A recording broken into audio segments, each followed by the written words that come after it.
Hello, Hello. everybody. This is another interview between myself and Ash Banks. Um, that's Ash. I'm Gillian, and this time we're going to be talking around the topic of resilience and what that means and what that actually means in terms of neurodivergent people and burnout. And it's going to incorporate and encompass a lot of those kind of topics. So obviously, I'm giving a bit of a trigger warning now, just in case you are actually going to burn out and stuff like that, and you Yeah. might find this a bit difficult. I can't envisage, Also resilience. yeah, and resilience We're and gonna stuff be like that. touching on, Um, touching on PTSD. yeah, so obviously these are topics that might be triggering for people, and we can't know everybody's story, so just mind yourselves in it. Um, the recording is going to be up on YouTube. You can come and go as you please and view it at your own speed. So myself and Ash are going to be talking about that. Ash is going to be doing most of the talking. I will try and limit my interjections as much as I can. Please go. As much as I can. So Ash is a published author of both fiction and non-fiction works, and their non-fiction works mainly focus on the area of neurodivergence, ADHD in particular, getting what to do after a diagnosis or how to get a diagnosis and that kind of thing. The lived experience of neurodivergent people around mental health and around medication and around all those kind of things. Most of their works are on Amazon, and so if you go and check them out, their fiction work is also written under the name Robin Banks. Yeah. So if you don't see, you're like, hang on a second, I don't see this here. We wouldn't want we wouldn't want readers to actually find the stuff, so I have it under three different names, which is super clever. Just to make it a bit interesting. Yeah, make it a bit interesting. Make you have to do a bit of work. But I genuinely can't recommend in particular the non-fiction works around this area of neurodivergence. They're excellent and covering topics that don't always get covered. But this year I haven't written anything useful. I've written stuff that's useful to me because I like writing fiction because it's my therapy, to be honest. Yeah. But I haven't written. What I have been doing this year is I've actually been studying. I've taken a course. It's been really interesting because when you are within the neurodivergent community, we took to a lot of ourselves and we know what we're talking about and we don't have to translate for each other. You know what I mean? It's but I actually I've taken a few courses on specific learning difficulties, like dyslexia, dyspraxia, and whatnot, and ADHD. And I've taken a course on autism, which actually didn't suck. I was like really pleasantly surprised because I thought it was going to be. They are few and far between. Because I mean, a lot of stuff that people who have read my stuff or seen any of my interviews, I do get a bit vexed with the medical model of everything, to be honest. But neurodivergence. So I've been taking these courses, and it's been quite interesting because it's like for starters, is how things are supposed to work. Which is like Mondo Bizarro stuff is really weird because it's like and this is what reasonable adaptations are like, and these are your legal entitlements, and I'm like, what? Like, this is not how the world works at all. Like, you're supposed to, if you disclose this, you're gonna get all of this, and I'm like, because no, you're not. Bias and stigma doesn't exist. No, not at all. And everything doesn't exist. No, you're covered by law, so we have all these rights. Yeah. We got, I mean, in the UK particularly, we got rights coming out. If you see me moving weirdly, it's because two of my dogs have decided to entertain each other while I'm doing this because they know I can't strangle them for misbehavior while I'm on recording. But anyway, so that's been interesting. But one of the things that I found, it didn't suck as much as I thought it was going to. Bits of it did. But one of the things I found was interesting was it was about sort of best practice when you're supporting autistic people, in particular autistic children. Mm-hmm. And I have never seen that in real life. I'm sure it's out there somewhere, but I have never seen it. But what it made me notice was the difference between the skills, because a lot of it is about ensuring that neurodivergent people can live independently. And it's not just about functioning well; it's about feeling well. Like our welfare and well-being are supposed to be values. And I've never seen that in school, and I've never seen that in the workplace, and I've not really seen that at the doctors. I've not seen that in real life. Well, to be fair, and just to put a little bit of a positive spin on it, I deliver training for Awesome Training, called LANV, which means child in Irish, and I train professionals in how to work with autistic children. Yeah. And more professionals are coming to us because they realize I need to change. I need to change. Yeah. And the system needs to change. And I want to be that change in that system. Yeah. Unfortunately, an awful lot of them are people who were within the kind of public systems and have moved out because they can't. They're like, it's so much stuff wrong. I mean, hopefully we're now rolling out training to what's called the HSE here. I like the NHS, but not free. And kind of, so hopefully that's systematic change, but it is glacial. And as you said, I think there's a small change and people are realizing, okay, hang on, what we've been doing so far isn't working. Yeah. But they don't know where. Yeah. They don't know where to go from after that. Do you know that kind of way? Yeah. And I mean, I suppose I don't think anybody gets into, I want to be a social worker. I want to be a support worker because I want to be a teacher. I want to be whatever because I actually just like to children.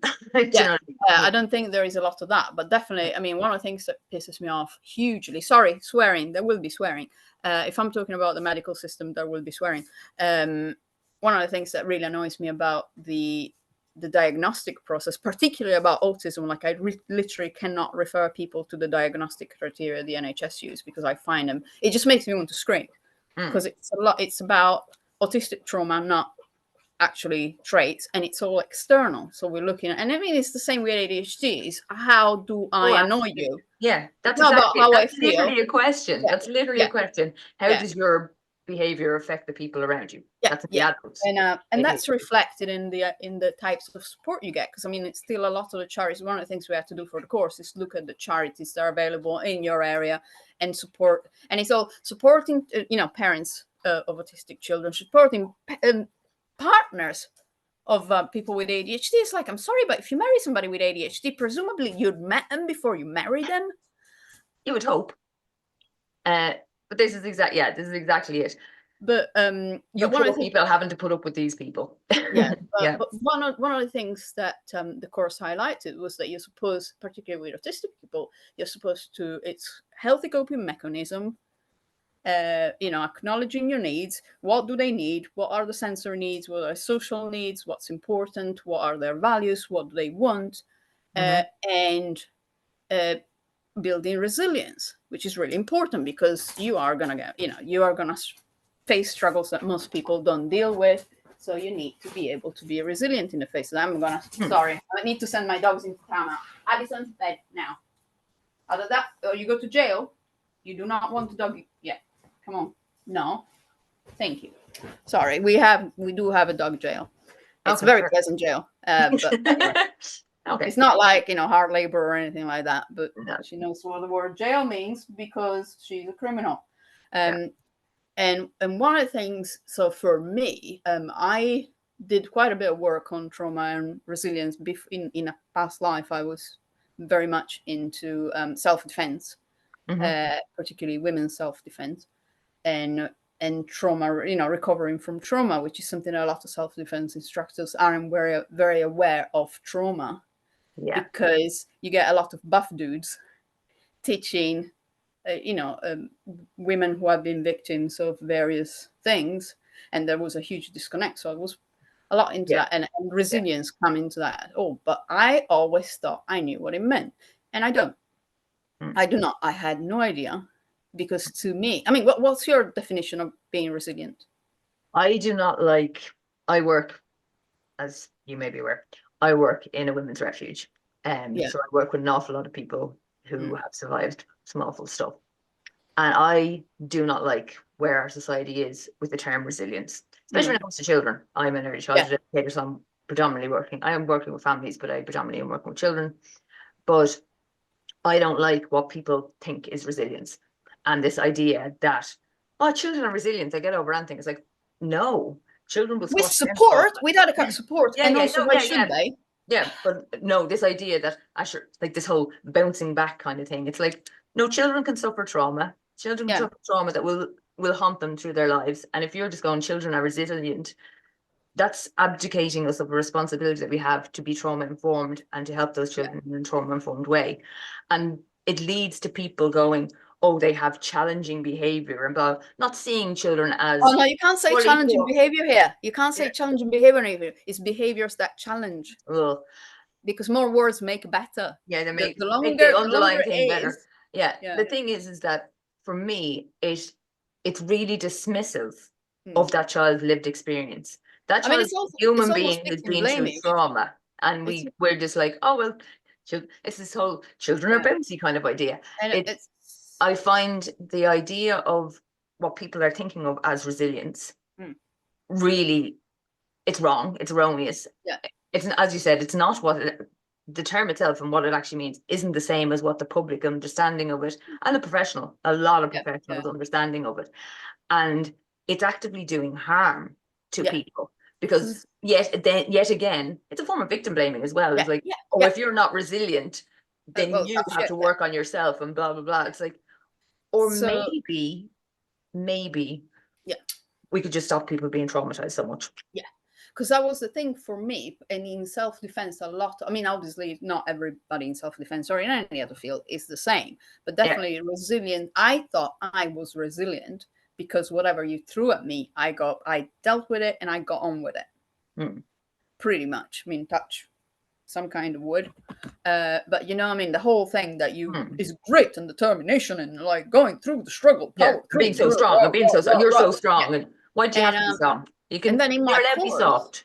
yeah, You're and then allowed to be in my soft. course, Yeah. one of the things I said was like resilience is about knowing what you need, knowing what you want, being able to be assertive about your needs and wants, Yeah. knowing where to get support for your needs and wants, knowing what to do, and it's all this stuff. And I was like, What do you mean? It's not just ignoring it and squashing it down yeah, and and continuing it's on. about, there was one definition was about maintaining wellness through adversity, and I'm like, wellness, what? So because for me, the issue of how I feel when something is happening never came up. It was always like, you know, oh, this horrible thing has happened, but you still go to work and you still go to school and you still get good grades and you get to the end of it, so you are resilient. And how you fell through it, just That's my issue with it. It's yeah, it's that kind of thing of, we call people strong for suffering. for suffering. We call people strong for disassociation. Yes, We call people strong for overcoming things that they should never have yeah, gone through in the first yeah, place. yeah, And as and professionals enduring, and enduring and stuff like that. And I'm not saying that there isn't strength to be found in that. yeah. But what I'm saying is that we're putting forward this expectation that if you aren't able to do that, that you are failing in some way. But That the also onus is that, on you to kind of just keep going, yeah, just keep going. yeah. Don't make it my problem. And also, if you praise people for persisting in their sufferings, you're just building more. And one of the things that really gets up my nose about autistic burnout is that we talk about burnout.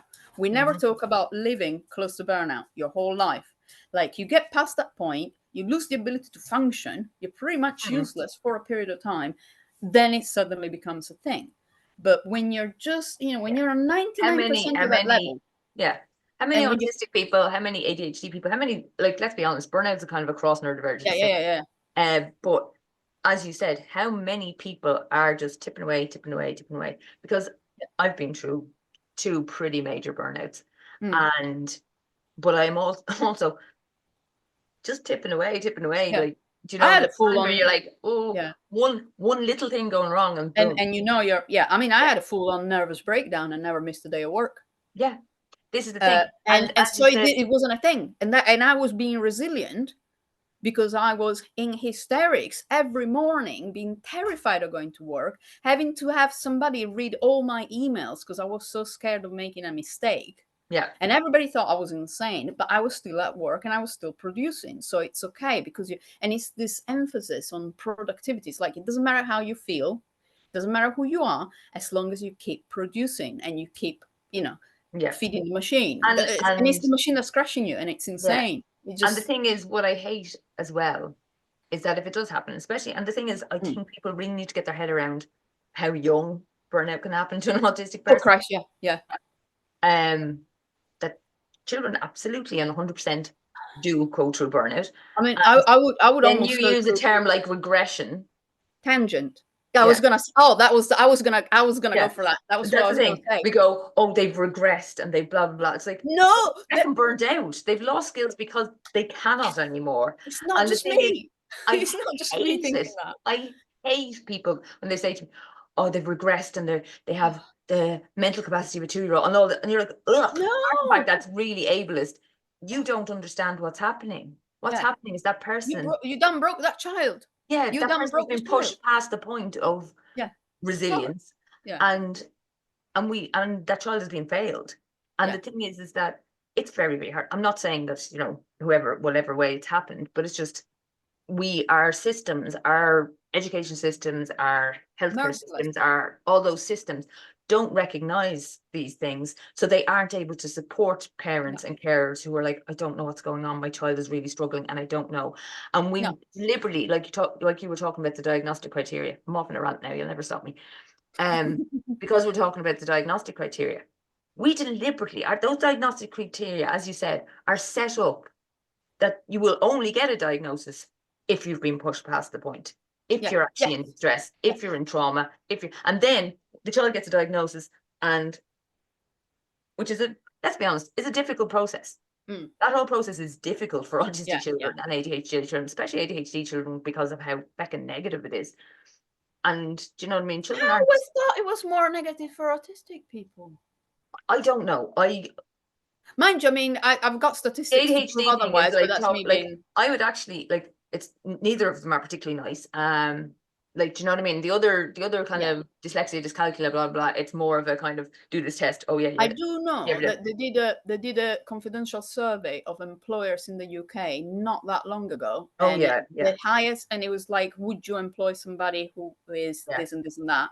And the two worst scores were for Tourette's and ADHD. ADHD. It's really stigmatized, and we don't talk about it enough. Because I think we talk about other stuff. I'm so biased because like everybody I know is an ADHDer, because obviously anybody who can put up with me kind of has to be. So I just sort of assume that the world is set up for us because I just want to interact with just people. Well, all right, but so this, it's been like I'm not exaggerating. It's been a revelation for me.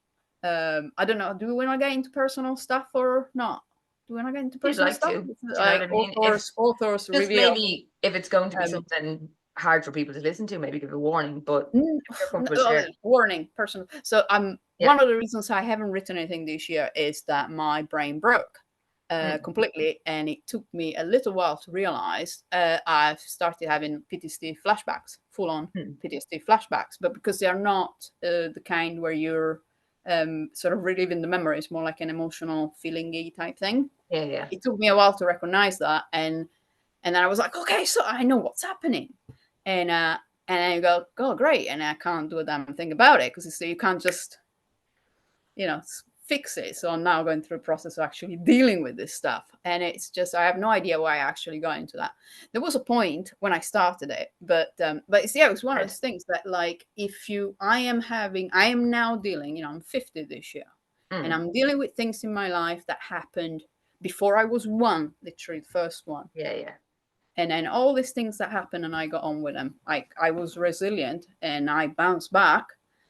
And I got on with it, and they're still there. And that's the thread that's the thread. What we were talking about is that we say, oh, resilience is the key, and resilience, blah blah blah. We don't recognize that it will affect a child later on in their life. And then, where the hell did this all come out of? What's going on? How could you? That we are enforcing disassociation on children. Yes. Oh, well, And I guess that's the other thing, because I don't dissociate anymore. That's why I think that's why I now have the PTSD diagnosis, because I had top surgery last year. Ooh, celebrate! yay. So it's like I suddenly have skin. Like Mm, I suddenly have this sensory thing mm. all over. It's happening. I feel hot. I feel cold. I feel hungry. I feel like I need to pee. I It's didn't know really that weird. better interoception was a Yeah. side effect, but that's cool. It is no, it definitely for me. It definitely was. I now have interoception. It's really, really annoying. You keep having to do things like you put water in, and then water comes out, and you need to put food in, and things come out, and you don't even know. It's really complicated. I would not It recommend it, to sounds be too honest. much. It sounds too much. Yeah. But yeah, so this stuff is happening for me, and I'm taking this course, and so I'm sort of, pattern recognition, and Yeah. because it tastes really good. Ooh, good stuff.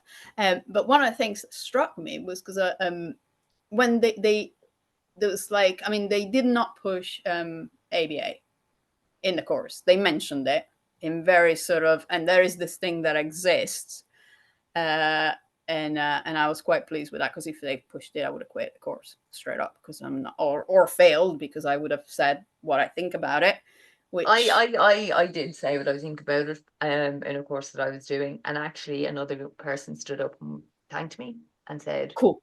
my brother's autistic and I just want to thank you. And another person came to me afterwards and was like, how would I get my kid diagnosed? So I'm actually glad Yeah, that I stood up, but yeah, it's horrible. It's a horrible thing to have yeah. to do and to sit But there and listen to it. But I think it's becoming more and more that they're expecting somebody to yeah, now. yeah. But if you the thing that struck me was all through the Mm, course, when they're looking, how we build resilience, like real resilience, mm, and how do we make sure that neurodivergent people can have the best possible life for themselves. yeah, Everything that they tell you to do is the opposite of what ABA does, yeah, because it's about you need to recognize your needs. You need to recognize your needs before that you can meet them or work around them. What does ABA do? So that's like, no, it's everything. It's like it takes, you need to be able to self-soothe. You yeah, need to learn to self-regulate and self-soothe. Well, what does ABA do? It's like everything becomes somebody. yeah. Well, You lose ABA that power. doesn't understand. Like, it's not trauma informed. It's not No, even. it's strong. Well, it's trauma-inducing. Yeah, no, but like that's behaviorism. That's not just Yeah, ABA. yeah. Behaviorism literally started out.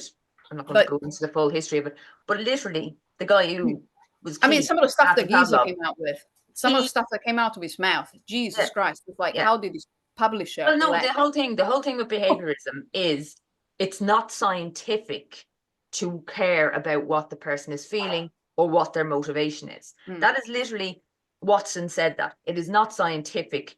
It's all airy fairy nonsense if you actually care about what why the person did it or what their motivation yeah, is or how they feel about things. That's the basis of behaviorism. yeah, And and it's obviously about then it developed, Skinner developed it more, and then Lovas took it to and sorry for mentioning that man's yeah. name. He's not my But favorite person. no, he's one of my Yeah, least favorites. So do you know what I mean? But yeah, the core of behaviorism is we don't care why you're doing yeah. something. We don't care. It's So like, how we're is not going to somebody treat meant you. to, yeah. So Yeah, how we're is not going somebody to treat meant you as a to, person. You're not a yeah. person. So this whole thing of, oh, new ABA and blah, blah, blah. It's like, no, that's the problem. The problem Mm, is that you don't care about why yeah, somebody's doing it. And if you don't care about why somebody's doing it, how are you going to meet their needs? yeah. How are you going to be empathetic? But How are for the you going to person, see them as anything yeah. other than a problem that needs to be solved But rather than a human yeah, being that needs support? yeah. But see, It for doesn't like make for any sense. me, because I mean, I still don't know. I would have to ask a panel of 5 autistic people really to get a definite confirmation. But I don't think I currently would meet, not even the diagnostic criteria, because who cares about those? But I don't think I'm autistic enough basically to qualify. But I definitely have things, sensory things and communication things and blah blah blah blah blah blah. Ash, we're And galloping towards it just being neurodivergent, and this is yeah, all. This is yeah. what I'm I looking mean, for. and that's where I want to be anyway, because I think you should get help for the things you need help with, and I think, which is like, I know, a novel concept. It's like, what? It's yeah, it is out there. Um, but um, but but even so, like, I never experienced anything quite as deliberately trauma inducing as IBA, but everything I experienced where it's like your sensory needs are wrong or fake or just They're whatever, being just too much. It's not gaslight. too Yeah, loud. It's not too, all the gaslighting about sensory stuff, or the gaslight or the repression about behavioral stuff and what you can do with your body. I mean, The police quiet and hands, yeah. eye contact and communication and this and that and that, and that I never had the full fat ABA, and I am still messed up. And I'm messed up to the point that at the age of 50, I'm dealing with stuff that happened when I was like 8 months old.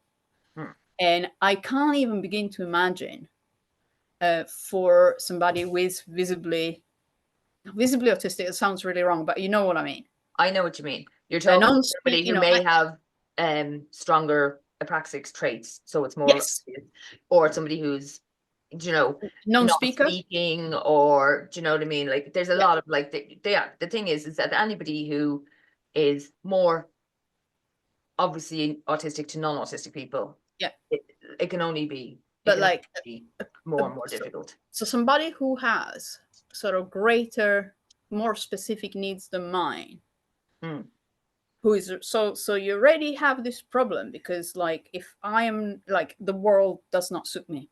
I have serious problems going out and doing things because I have, triggers that happen, environmental triggers and whatnot, and blah blah blah. So somebody who's, if I'm here on my scale needs, they're like up there. Yeah. So they're already struggling more than me because they got that much more stress to deal with. And then they're put into this therapy that actively, deliberately strips them of all the things they need to be able to help themselves sort of cope with everything that's going on. Yeah. We'll find the thing that gives you comfort and we will remove it as an enforcement. Yeah. Like, yeah. How can that make? And I will. So you it's removing control. It's like, I mean, I still, I don't know how you felt about being a child, but I found inherently being a child traumatic, because it was the fact that I knew that until I turned 18, I had no legal rights. And for me, that was frightening. I think that's probably a sign, probably an indicator of what kind of family I come from. But to me, just the idea that I can make decisions, I can make medical decisions, I can decide if I want to go to school, I can decide if I want to go to work. I have no rights. To me, that was, And it's like jail, but worse, because there are no rules. Because like it's like jail and if I the think jailers made the rules. we need to talk about the interfamilial abuse and even if it's not abuse, just not lack of control, lack of power and control. The thing is that an awful lot of neurodivergent people grow up in families that aren't very supportive.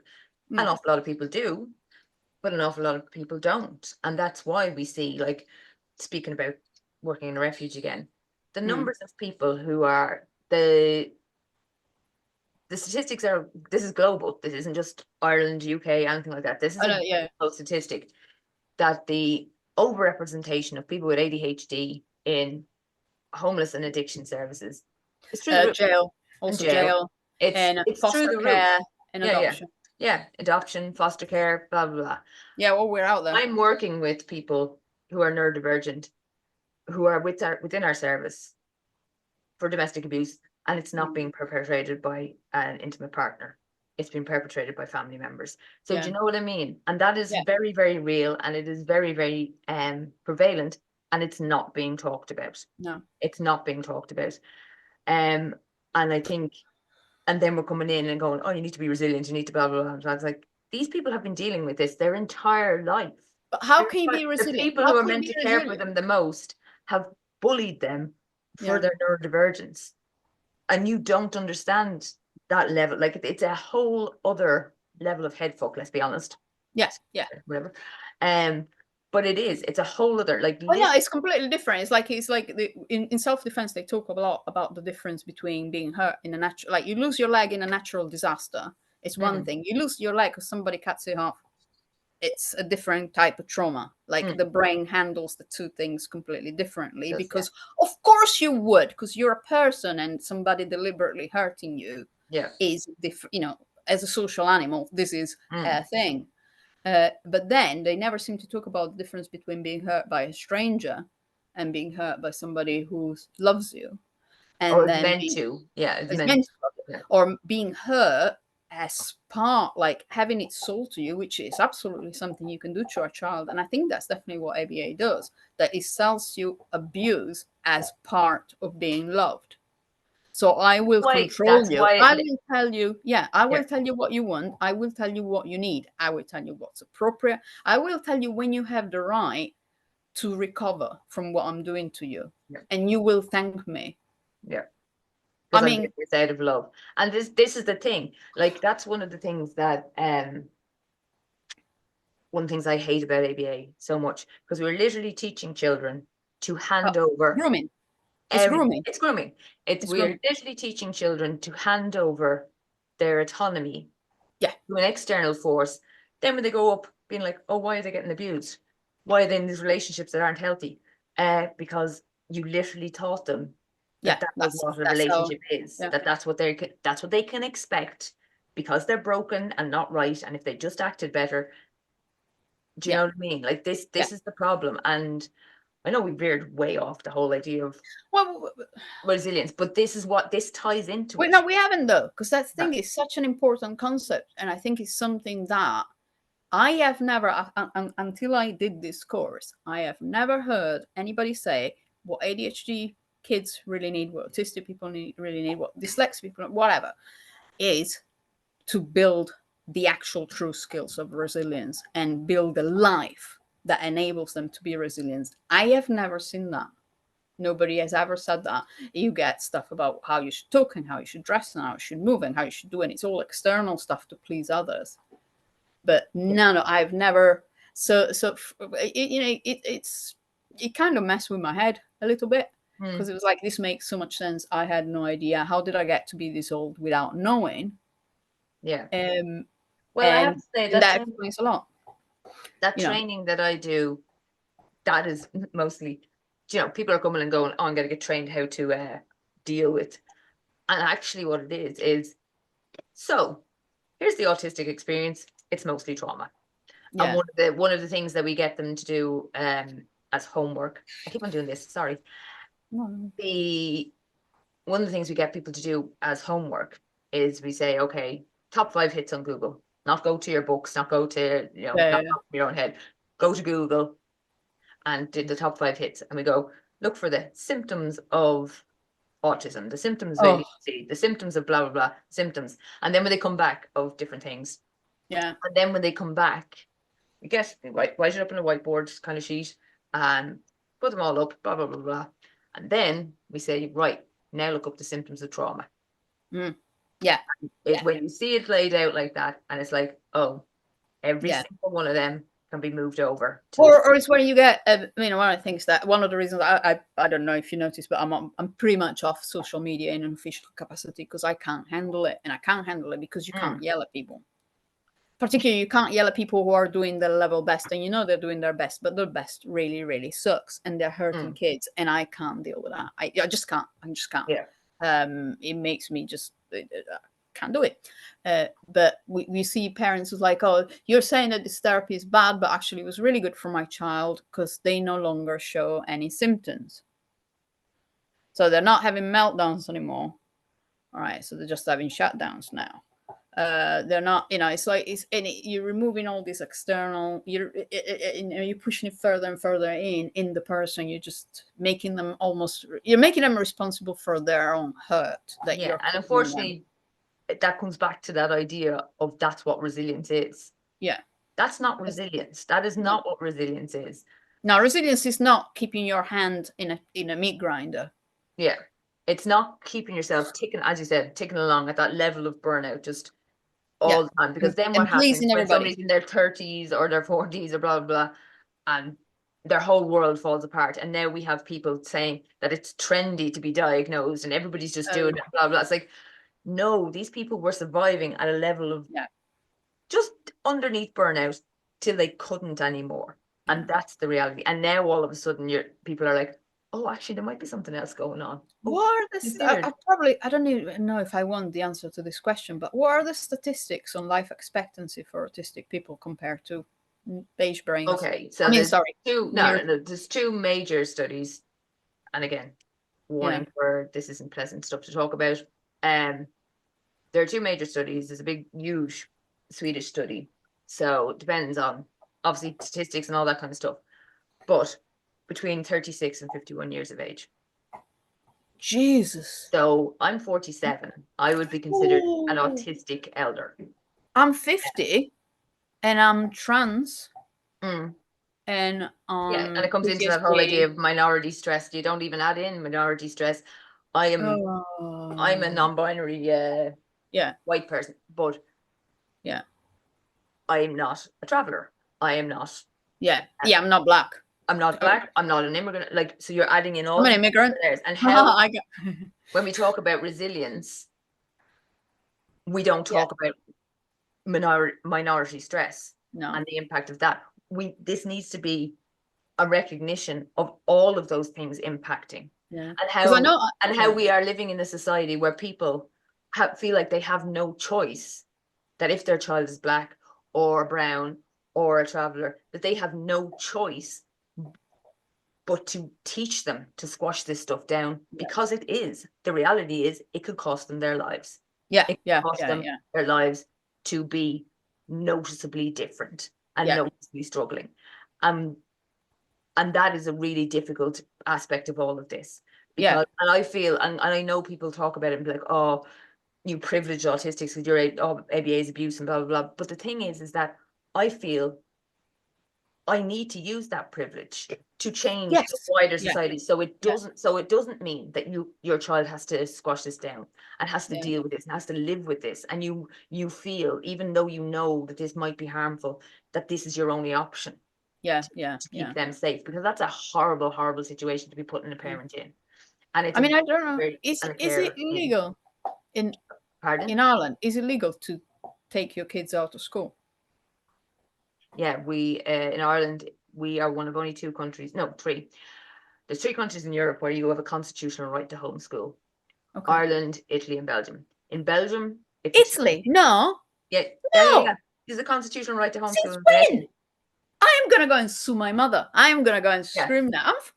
Now, it is difficult. It is difficult in Belgium. There's a lot of roadblocks put in your way. I think it's the same in Italy. I think there are roadblocks put in your way. In Ireland, we have a clause in our constitution that says, it was put there by the Catholic Church, ironically, but it says that the family are the primary educator of the child.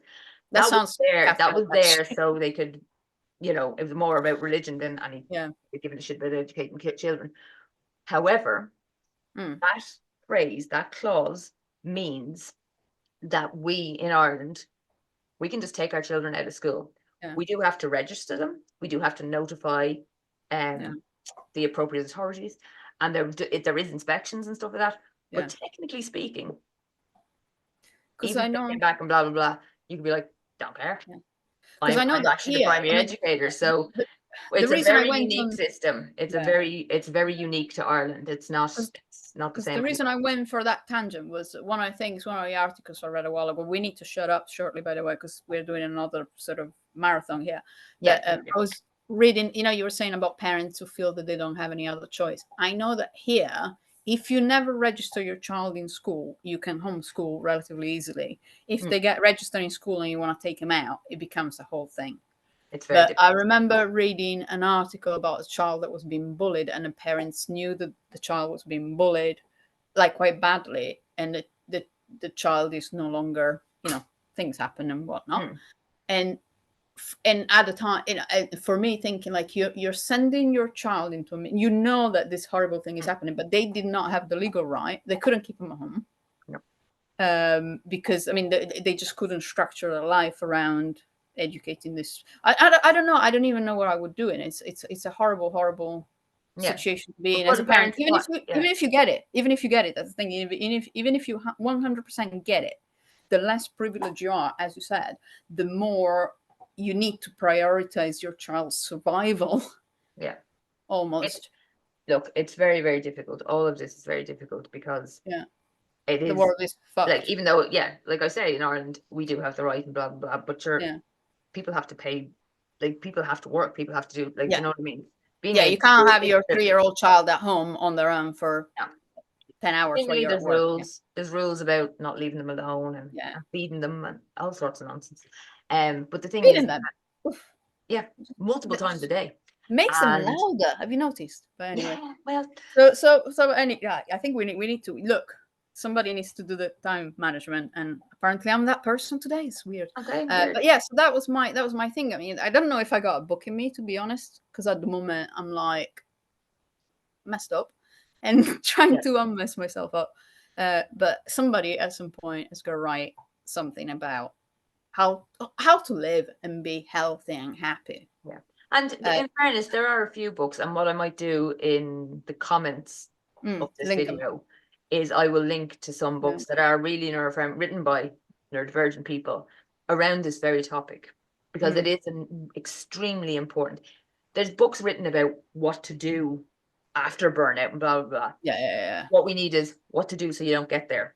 And there Yeah. has been just recently a good few, Cool. not a good few, in the relative, but there has been a few really good books written by really, really good people. Oh, cool, So cool. they do exist. So what I will do in the comments of this video, Yes, I I will want to read link to them.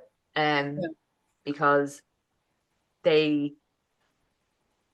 this is an area that is so crucial to the neurodivergent experience, and it's so crucial to a lot of why neurodivergent adults are speaking out, because we're like, we don't want your kids to be like us. I don't want anybody to be dealing with what No. I'm dealing with. I mean, I'm not, and my life wasn't terrible. I can't say my life was terrible, but I definitely wouldn't want anybody else's kids to No. be where I am now.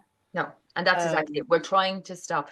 We're not trying to be mean. We're not trying to be horrible. We're not trying to. Yeah. We are trying to help your children have a better experience than we had. Yeah. And our children and stuff like that. So, Ash, I just wanted to say thank you very much. Thanks so much for For talking to me about waffling. this. For waffling. Well, I think we were both guilty of that. But yes, I think that this is a topic that we could both talk about for many hours, and but it is a very important topic.